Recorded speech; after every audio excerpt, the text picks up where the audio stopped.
ago, in this very chamber, I made a direct appeal: give peace a chance. That call was not heeded. Instead, the bombing of Iranian nuclear facilities by the United States marks a perilous turn in a region that is already reeling. From the outset of the crisis, I have repeatedly condemned any military escalation in the Middle East.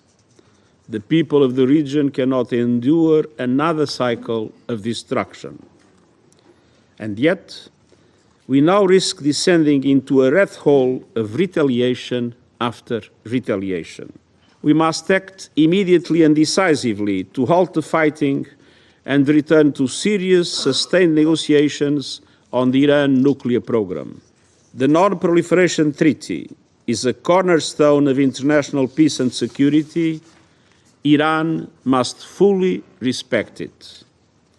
And all member states must act in accordance with their obligations under the UN Charter and other rules of international law, including international humanitarian law.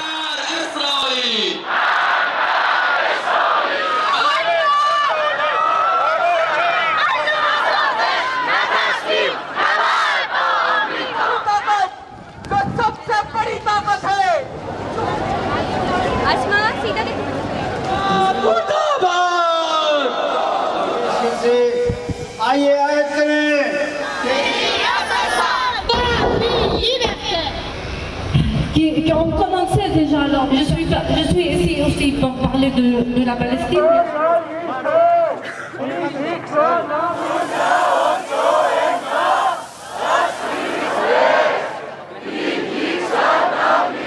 They don't seem concerned about the human toll that a global war will take. We want justice, we want peace. We see that the fighting is now escalating more and more. We're here to say that that's enough and it's time for the bombing to end. Oil prices climbed to their highest in 5 months on Monday as fears grew over what conflict in the Middle East could mean for supplies. Traders are waiting to see what Iran does next after the US struck its key nuclear facilities. Media reports say the country's parliament has approved a move to close the Strait of Hormuz. That's the narrow waterway between Iran and Oman, through which around a fifth of the world's oil is moved. Although there are also pipeline routes out of the region, experts say they won't be enough to make up for a halt to shipping. The concern saw international benchmark Brent crude up around 1.5% in Asian morning trade Monday, with US crude posting similar gains. Both are up 10% or more since the conflict began. One analyst told Reuters that a move by Iran to disrupt shipping could see oil hit $100 per barrel, up from around $78 now. That could spur inflation and mean higher gasoline prices around the world. Stocks headed the other way on Monday, with Japan's Nikkei index down 0.5% early on. But analysts said there was no sign yet of panic selling across markets. Optimists cited hopes that regime change in Iran could bring a more moderate government to power, though analysts at JP Morgan cautioned that past episodes of upheaval in the Middle East typically resulted in oil prices spiking by 76%. Airlines around the world on Monday were deciding how long to pause flights to the Middle East after the US struck Iran over the weekend. Singapore Airlines, Air France-KLM, and British Airways have all cancelled flights to destinations such as Dubai, Riyadh, and Doha. During the Russia-Ukraine war, both of those countries' airspaces were closed to most international flights. This forced airlines to find new routes between Europe and Asia, making Middle East routes key for airlines. But now, data from flight tracking website Flightradar24 shows that early Monday, hardly any planes were flying over Iran, Iraq, Syria, or Israel. Missile and drone attacks in more conflict areas are making flying riskier. Safe Airspace, a group that monitors flight risks, warned Sunday that the weekend US strikes on Iran could increase risks for American carriers in the region. Ahead of the strikes, American Airlines suspended flights to Qatar, while United Airlines did the same for Dubai. However, Israel is increasing flights to help stranded travelers at home and abroad. The country's airports authority says 24 rescue flights will arrive Monday, each limited to 50 passengers. Israeli airline El Al said on Sunday that it got about 25,000 requests to leave Israel in one day. There is no doubt that this is a regime that wants to eliminate us, to erase our existence. That is why we launched this operation, to remove the two existential threats, nuclear weapons and ballistic missiles. We are progressing step by step toward achieving these goals, and we are very, very close to completing them. Regarding Fordo, I believe we must take our hats off to our great friend, my close friend, President Trump, for the excellent work done by the U.S. military and the U.S. Air Force. We commend their achievement.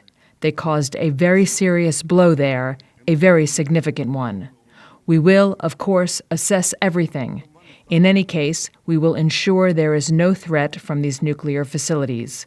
We will do whatever is necessary to achieve the goals we set, and we will achieve them all.